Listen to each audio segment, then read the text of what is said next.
Hi friends, అందరికీ నమస్కారం. ఈరోజు ఈ వీడియోలో మనం the director of school education వాళ్ళు ఒక ప్రొసీడింగ్ ఇవ్వడం జరిగింది. దీని సారాంశం ఏంటంటే ప్రతి విద్యార్థికి కూడా ఆపార్ ఐడిని క్రియేట్ చేయాలి అని ఒక ప్రొసీడింగ్ ఇవ్వడం జరిగింది. అసలు ఈ ఆపార్ అంటే ఏంటి, దీన్ని ఏ విధంగా క్రియేట్ చేయాలి, దీన్ని క్రియేట్ చేయడంలో ఉపాధ్యాయులు లేదా ప్రధానోపాధ్యాయుల యొక్క విధులు ఏంటి, ఏ విధంగా క్రియేట్ చేయాలి, వాళ్ళు చేయాల్సినటువంటి పనులు ఏంటో ఒకసారి విపులంగా తెలుసుకుందాం. ఫస్ట్ APAAR ఆపార్ అంటే దాని యొక్క అబ్రివేషన్ ఏంటంటే automated permanent academic account registry ID number. దీన్ని ప్రతి విద్యార్థికి కూడా క్రియేట్ చేయాలని ఈ ఎడ్యుకేషన్ డిపార్ట్మెంట్ వాళ్ళు నిర్ణయించారు. అసలు అంటే ఎందువల్ల దీన్ని క్రియేట్ చేయాలనుకుంటున్నారంటే one nation one student ID కార్యక్రమంలో భాగంగా ఈ ఐడిని క్రియేట్ చేస్తున్నారనమాట. సో ఈ ఆపార్ ఐడిని క్రియేట్ చేయాలి అంటే ప్రతి విద్యార్థి తల్లిదండ్రుల నుంచి ఒక కన్సెంట్ ఫామ్ను అంటే సమ్మతి పత్రాన్ని తీసుకోవాలని పై అధికారులు ఆదేశించి ఉన్నారు.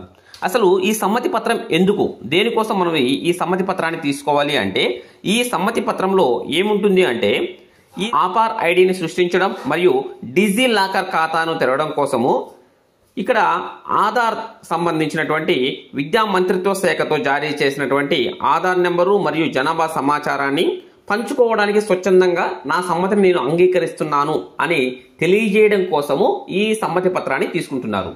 అంటే ఏంటంటే ఇక్కడ విద్యార్థి యొక్క పుట్టిన తేదీ కానీ పేరు కానీ ఇవన్నీ కూడా ఆధార్ ప్రకారమే, నా సమ్మతి ప్రకారమే ఈ స్టూడెంట్ ఐడి క్రియేట్ చేసేటప్పుడు ఆ డీటెయిల్స్ అన్నీ కూడా ఉండే విధంగా అవే ఉండాలన్న ఉద్దేశంతో నేను సమ్మతిని తెలుపుతున్నాను అని తెలియజేస్తూ ఆ సమ్మతి పత్రాన్ని ఇస్తున్నారనమాట.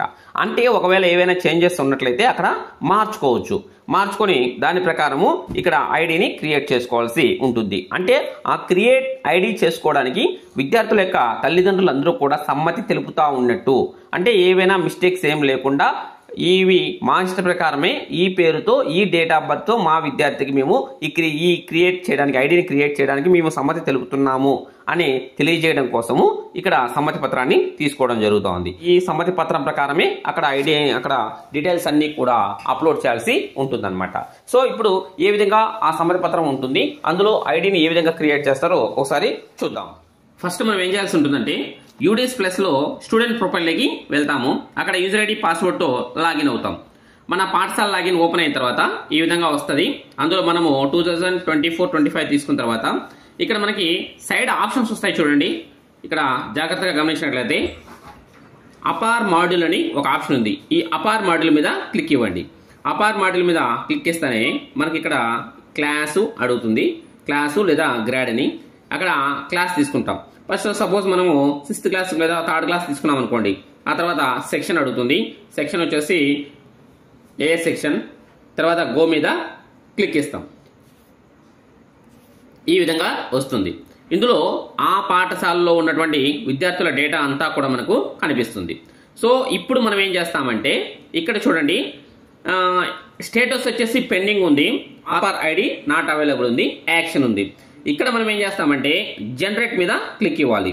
జనరేట్ మీద క్లిక్ ఇస్తేనే మనకు ఇక్కడ ఈ అప్లికేషన్ అనేది ఓపెన్ అవుతుంది. ఇందాక మనము సమ్మతి పత్రాలు తీసుకున్నాం, ప్రతి విద్యార్థి దగ్గర సమ్మతి పత్రం తీసుకోండి అని చెప్పినాం కదా. ఆ సమ్మతి పత్రంలో ఉన్నటువంటి డేటా అంతా కూడా ఇక్కడ మనకు కనిపిస్తూ ఉంది చూడండి. దీన్ని మనము ఫిల్ చేసి సబ్మిట్ చేయాల్సి ఉంటుంది. అందులో ఫస్ట్ ఏమున్నాయో ఒకసారి చూద్దాం. ఇక్కడ ఏంటంటే పైన స్టార్టింగ్ లోనే విద్యార్థి పేరు ఉంటుంది. ఆ తర్వాత వచ్చేసి ఇక్కడ ఒకటి అడిగారు, do you want to change Aadhaar details. Aadhaar details లో ఉన్న అంటే ఆధార్ లో ఉన్నటువంటి డీటెయిల్స్ ఏమైనా చేంజ్ చేయాలని అనుకుంటున్నారా, అనుకునేటట్టయితే దీని మీద టిక్ మార్క్ ఇచ్చేస్తాం. ఆ తర్వాత వచ్చేసి నేమ్ యాజ్ పర్ ఆధార్ ప్రకారంలో ఉన్నటువంటి నేమ్ అనేది ఎక్కడ మనం ఎంటర్ చేస్తాం. ఒకవేళ కాదనుకోండి, అంటే ఆ చేంజ్ అనేది ఆధార్ ప్రకారం డీటెయిల్స్ చేంజ్ చేయకపోతే మనం ఏం చేస్తామంటే ఆ టిక్ మార్క్ తీసేస్తాం. ఆల్రెడీ ముందు ఎలా ఉందో అలాగే ఉండిపోతుంది, ఆధార్ నెంబర్ ఉంటుంది. అప్పుడు మనం ఏం చేయాల్సి ఉంటుందంటే ఒకవేళ ఆధార్లో వేరేగా నేమ్ ఉన్నట్లయితే మనకు ఇప్పుడు దీని ప్రకారం పేరు కావాలి అనుకున్నట్లయితే ఆధార్ని మనం చేంజ్ చేసుకున్నా సరిపోతుంది.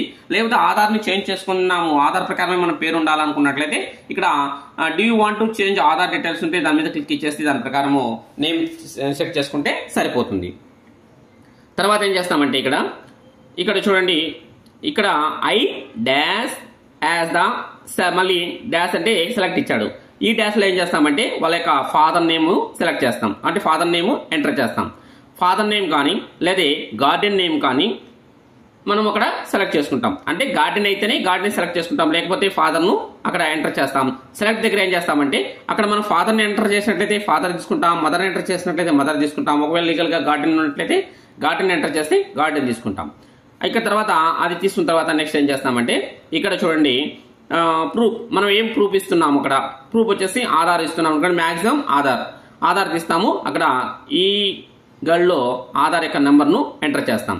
చేసిన తర్వాత ఇక్కడ ఏంటంటే ప్లేస్ ఆఫ్ ఫిజికల్ కాన్సెంట్, ఇక్కడ ఏంటంటే ప్లేస్ మనం ఎక్కడైతే చేస్తామో ఆ స్కూల్ పేరు లేదా ఆ ఊరి పేరు రాసేసి ఆ డేట్, ఏ డేట్లో అయితే మనము దీన్ని అప్లోడ్ చేస్తామో ఆ డేట్ వేసేసి సబ్మిట్ మీద క్లిక్ ఇచ్చేసినట్టే సరిపోతుంది. ఇక్కడ ఏంటంటే ఆ లాస్ట్లో అక్కడ హెచ్ఎం నేమ్ ఉంటుంది. ఆ హెచ్ఎం నేమ్ కావాలంటే మనము చేంజ్ కూడా చేసుకోవచ్చు అనమాట. అంటే ఒకవేళ చేంజ్ అయిపోయినారంటే అనుకోండి, ఒక ట్రాన్స్ఫర్ అయ్యి వెళ్ళిపోయినారనుకోండి, అక్కడ ఆ హెచ్ఎం నేమ్ అక్కడ ఎంటర్ చేసి సబ్మిట్ మీద క్లిక్ ఇస్తే సరిపోతుంది. ఈ విధంగా ప్రతి విద్యార్థికి కూడా మనము ఈ డీటెయిల్స్ అనేటివి ఎంటర్ చేయాల్సి ఉంటుంది. అంతేకాని ఇక్కడ ఆ సమ్మతి పత్రముని మనం అప్లోడ్ చేయాల్సిన అవసరం ఏమీ ఉండదు. ఓకే, ప్రతి విద్యార్థికి ఈ విధంగా చేయాల్సి ఉంటుంది. Okay, thank you friends.